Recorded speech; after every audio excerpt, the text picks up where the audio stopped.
Hello, I'm Kristen Volk with a UPI headline update on this Wednesday, April 4th, 2007.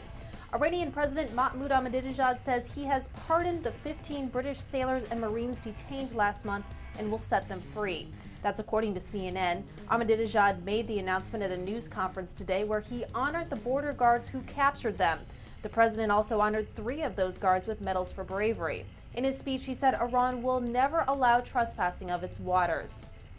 U.S. House Speaker Nancy Pelosi met with Syria's president today against the wishes of the Bush administration. There are no details about what Pelosi and President Bashar al-Assad talked about. A Syrian government official says it's doubtful that a first meeting of this type reached any expected results. President Bush says Pelosi's visit was sending mixed messages to a state sponsor of terror. The U.S. Army is preparing for a possible funding shortage that may happen if President Bush vetoes an emergency war spending bill that calls for an eventual withdrawal of troops from Iraq. But analysts say the Pentagon will be the first to face cuts.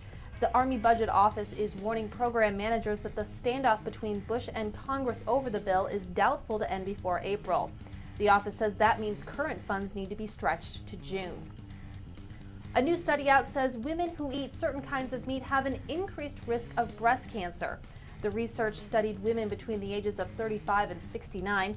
It found that females who consumed as little as 2 ounces of red beef, lamb, or pork a day were 56% more likely to have breast cancer. The researchers say factors like weight, smoking, fruit and vegetable intake, and hormone replacement therapy were taken into account in the findings.